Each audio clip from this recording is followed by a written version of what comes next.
Alright, so for this episode, I am going to be taking off the bearings and see what we got from there.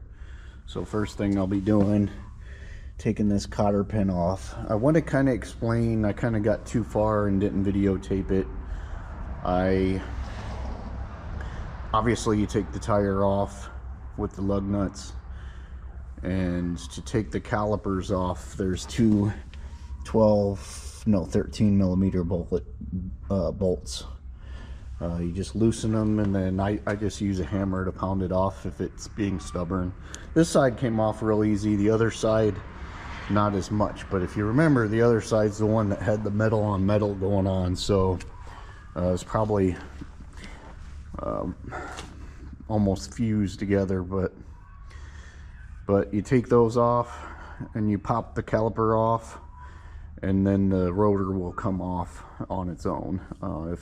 If the rotor's kind of stuck on there, just take a little hammer to it, because that means it's rusted in this spot right here, to where it's not wanting to come loose, but there's no bolt holding it in place. Just the caliper and the tire up against it keeps it all in place.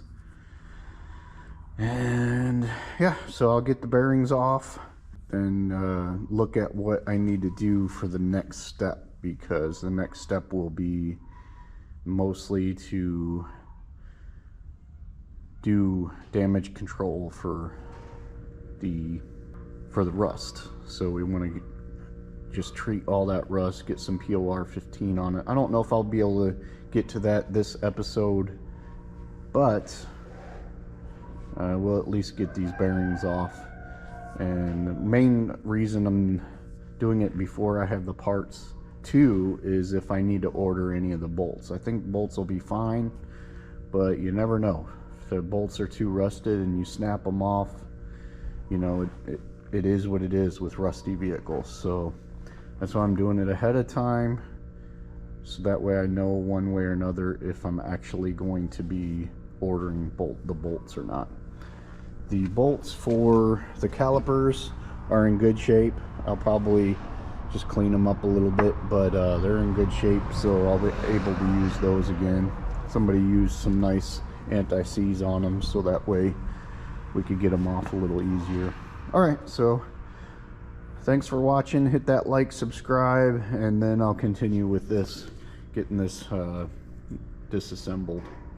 Now, one thing I wanted to make mention is to take the calipers off, you can also remove this, they call it a castle nut. See, that came off pretty easy. So the castle nut, and once you get it removed from there, then you can turn this whole thing where it's easier to access the bolts to the calipers. I just use a ratchet, and you know, once you get it loosened up, as long as it's been anti-seized up good, it shouldn't give you too much difficulty. Although if it's rusted up, again, it may snap on you. So alright, so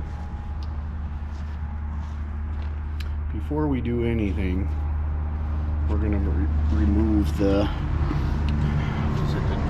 not a drive shaft, but yeah, it's a drive. I guess it's a drive shaft. This nut too. So this is, shoot, I forget what all these things are called, but you got to remove all this.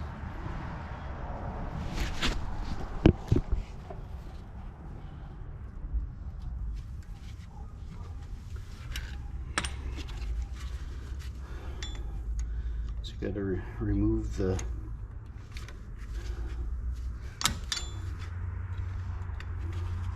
cotter pin here. And these are a little bit more heavy-duty cotter pin. It's just to hold this loose piece right here in place, because this is what keeps it from the nut moving.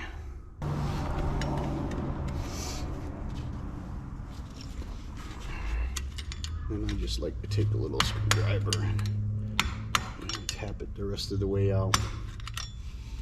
I mean, don't worry too much if you break this. I've had them to where I've had to cut it off to get it out because it just wouldn't come out.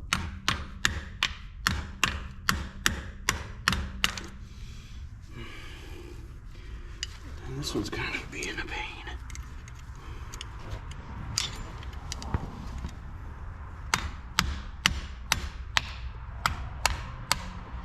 There it goes. So take the cotter pin out, and then this will slide right off then. And then don't you lose this little piece either. This kind of pushes it out and in place, kind of a spacer.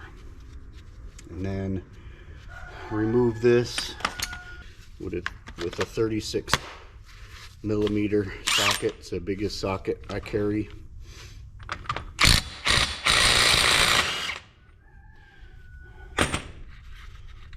And then there's a little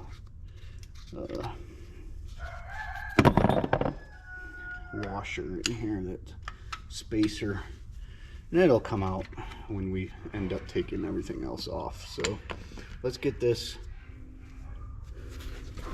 cotter pin off, or the castle nut off there.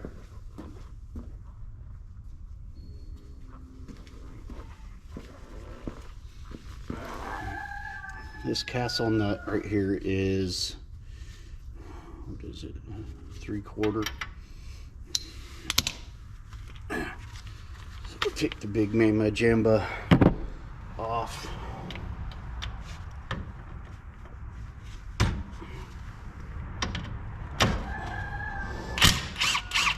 And it comes off pretty easy.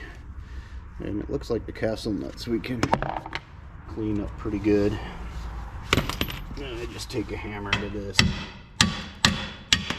and it pops right off. So that's the steering, and I might need to adjust the steering anyways, although, because I noticed my steering wheel is not in the correct position. But the problem is, I think it's the pitman arm that's in the wrong spot, because to put a lift on this thing, they would have had to change the pitman arm. And I don't know, when we fix everything, when I address this, then we'll reach that, and then we can move this to whichever side. And I'm going to use a 3/8 impact gun on this one, just because they're a little easier to get to. However,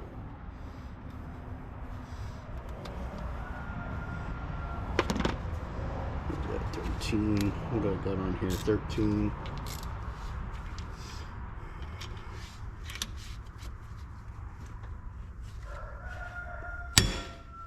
Ugh.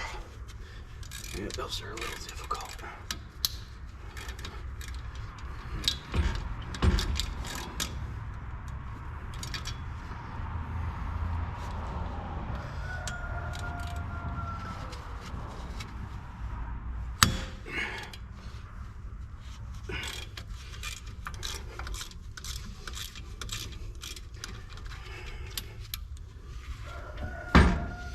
Half-inch impact probably would have got it off, but it's a little bit hard to get to. Alright, something's going on here. I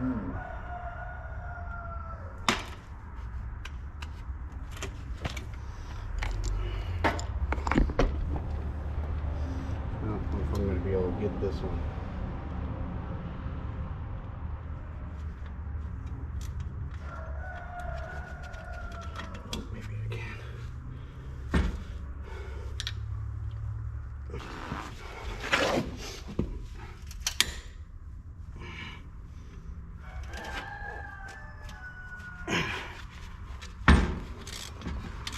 Ooh, thank goodness that one worked.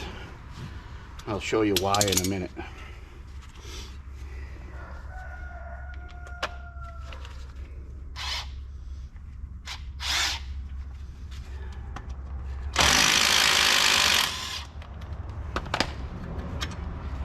All right, look at that.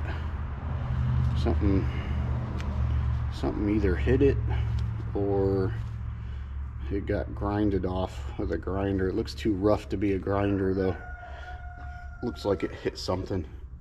So this is why we might need to get some new bolts, or at least one. The rest of them look pretty good.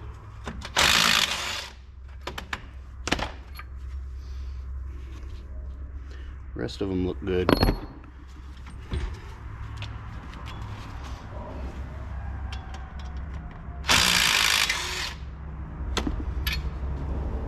That one's damaged too. Yeah, I'm not sure what did that. So two of them have some damage to them. All right, now we should be able to just pull this baby off.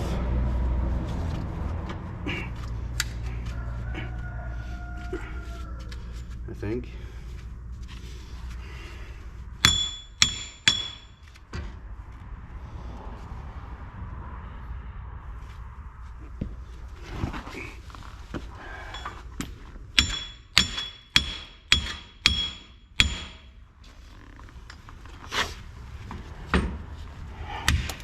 Whoa.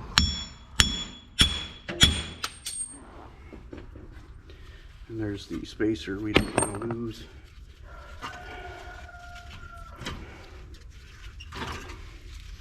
And there we go. Accidentally dent that, but we can dent it back. Looks like we can clean the shield off good enough. And then replace it.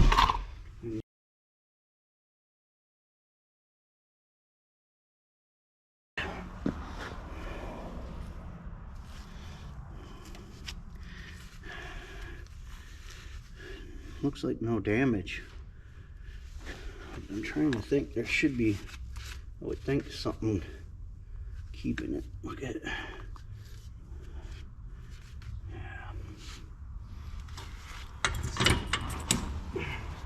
So we'll keep that in place. Yeah, I'm wondering if I should just replace these two. I don't know, we'll see as I'm taking it apart and cleaning it up. So which sucks, because I really don't like this one down for this long. However, I did want the Cherokee to drive around in the wintertime while I worked on this. So it's kind of working out that way right now, isn't it? But still got to get the license plates. I think I said that in the last video. But yeah, I'll be driving around this Mustang. My girlfriend is gracious enough to let me drive it around because it is her vehicle. So yeah. But alright guys, I appreciate you guys watching. Sorry I'm flicking ashes at you. Just smoking a good cigar while I'm doing this. It's a Romeo and Juliet Eternal. It's actually one of my favorites. So yeah, thanks for watching. See you in the next video.